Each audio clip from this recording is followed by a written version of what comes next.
അർജന്റീനയെ നേരിടും മുമ്പ് തന്നെ ബ്രസീൽ താരങ്ങളെല്ലാം ആത്മവിശ്വാസത്തിൻ്റെ പരകോടിയിലായിരുന്നു. റൊമേരോയ്ക്ക് നൽകിയ ഇൻ്റർവ്യൂവിൽ അർജന്റീനയെ ഞങ്ങൾ പരാജയപ്പെടുത്തുമെന്നതിൽ സംശയമില്ല എന്നും അതുപോലെ മത്സരത്തിൽ ഞാൻ ഗോൾ നേടുമെന്നൊക്കെ വാചകമടിക്കുമ്പോൾ റാഫിഞ്ഞ മറന്നുപോയത് എതിരെ നിൽക്കുന്നവർ സ്കലോണിയുടെ ആയുധപ്പുരയിലെ മൂർച്ചയേറിയ ആയുധങ്ങളെയാണ്. ക്ലബ്ബ് തലത്തിൽ ക്ലാസിക് പോരാട്ടങ്ങൾ പലതും നമ്മൾ കണ്ടിട്ടുണ്ട്. എന്നാൽ ഇൻ്റർനാഷണൽ തലത്തിലേക്ക് വരുമ്പോൾ അത് ബ്രസീലും അർജന്റീനയും ഏറ്റുമുട്ടുമ്പോഴാണ്. എന്നാൽ ബ്യൂണസ് അയേഴ്സിൽ മുട്ടുവിറക്കുന്ന ഒരു ബ്രസീലിനെയാണ് തുടക്കം മുതലേ കാണാൻ കഴിഞ്ഞത്. അർജന്റീൻ താരങ്ങളുടെ ഹൈ പ്രസ്സിങ്ങിന് മുമ്പിൽ ബ്രസീൽ താരങ്ങൾ വെള്ളം കുടിക്കുന്ന കാഴ്ച. ഒടുക്കം ബ്യൂണസ് അയേഴ്സിൽ ആവേശത്തിന് വെടിയൊച്ച സൃഷ്ടിച്ച് ബ്രസീൽ പ്രതിരോധത്തെ മറികടന്നുകൊണ്ട് ഹൂലിൻ അൽവാരസ് അർജന്റീനയ്ക്കായി ആദ്യ ഗോൾ കണ്ടെത്തി പൂരത്തിന് തുടക്കം കുറിച്ചു. പിന്നീട് നിർത്താതെ പന്ത് കയ്യിൽ വെച്ച് കളിക്കുന്ന അർജന്റീനയ്ക്കെതിരെ ഒരു അറ്റാക്ക് പോലും നടത്താൻ ബ്രസീലിന് സാധിക്കുന്നില്ല. മെസ്സി ഇല്ലാതെയും അത്രമേൽ മനോഹരമായി കളിക്കുന്ന അർജന്റീനയാണ് ഗ്രൗണ്ടിൽ കാണാൻ കഴിഞ്ഞത്. അതിൽ മധ്യനിരയിൽ കൃത്യമായ രീതിയിൽ എൻസോയും മെക്കാലിസ്റ്ററും ഡീപോളും പരേഡസും ആക്രമിച്ച് കളിച്ചത് ബ്രസീലിനെ വലിയ രീതിയിൽ തന്നെ തലവേദന സൃഷ്ടിച്ചു. ഒടുവിൽ മത്സരത്തിൻ്റെ 12-ാം മിനിറ്റിൽ എൻസോയുടെ മനോഹരമായ മറ്റൊരു ഗോൾ. പക്ഷേ മത്സരത്തിൻ്റെ 26-ാം മിനിറ്റിൽ റൊമേറോയുടെ പിവിൽ നിന്ന് മത്തിയാസ് കൂന ഒരു ഗോൾ കണ്ടെത്തിയപ്പോൾ ബ്രസീൽ തിരിച്ചു വരുമെന്ന് പ്രതീക്ഷയോടെ കാത്തിരുന്ന ബ്രസീൽ ആരാധകർക്ക് നിരാശ നിറഞ്ഞ ഓർമ്മകളാണ് ബ്രസീൽ താരങ്ങൾ ഗ്രൗണ്ടിൽ സമ്മാനിക്കുന്നത്.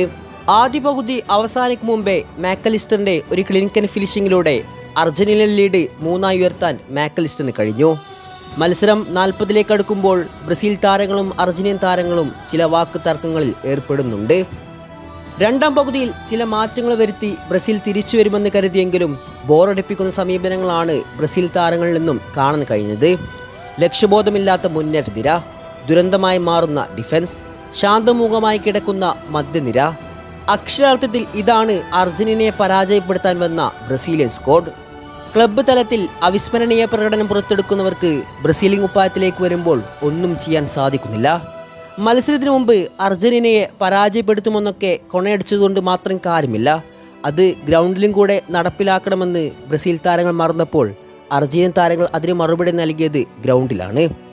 ഒടുക്കം 3 ഗോൾ അവസാനിക്കുമെന്ന് ഉറപ്പിച്ച മത്സരത്തെ 4-1 എന്ന സ്കോറിലേക്ക് കൊണ്ടുപോകുന്നത് സ്കലോണി ആശാന്റെ ടാക്ടിക്കൽ മികവാണ്.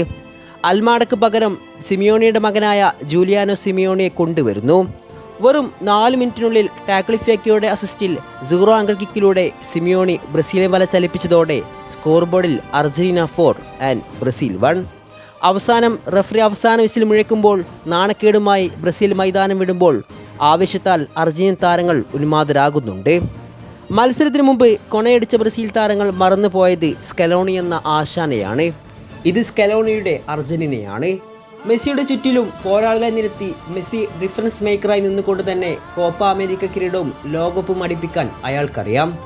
അതുപോലെ തന്നെ മെസ്സി ഉള്ളപ്പോൾ തന്നെ മെസ്സിക്ക് ശേഷമുള്ള അർജന്റീനയെ റീബിൽഡ് ചെയ്തുകൊണ്ടേയിരിക്കുമ്പോൾ മെസ്സിയുടെ പ്രാധാന്യമില്ലാതെ കോപ്പ അടിക്കാനും ഇപ്പോൾ ഇതാ മെസ്സി ഇല്ലാതെ തന്നെ ബ്രസീലിനെ പഞ്ഞിക്കിടാനും അയാൾക്കറിയാം. സ്കലോണി ചെയ്യുന്ന ഈ പണിയുണ്ടല്ലോ, അത് ഒരൊന്നൊന്നര പണി തന്നെയാണ്. ഇത് അയാളുടെ കാലമാണ്. Lionel Scaloni's world class. ബ്രസീലിന് ഇല്ലാണ്ട് പോകുന്നതും ഇങ്ങനെ ഒരു മാനേജർ തന്നെയാണ്. The Brazilian team was simply hopeless. എന്തുകൊണ്ടും ബ്രസീലിനെ ആ പഴയ പ്രതാപത്തിലേക്ക് തിരികെ കൊണ്ടുവരണമെങ്കിൽ തീർച്ചയായിട്ടും ഒരു പുതിയ മാനേജറിൻ്റെ ആവശ്യം ബ്രസീൽ സ്ക്വാഡിൽ എന്തുകൊണ്ടും അനിവാര്യം തന്നെയാണ്.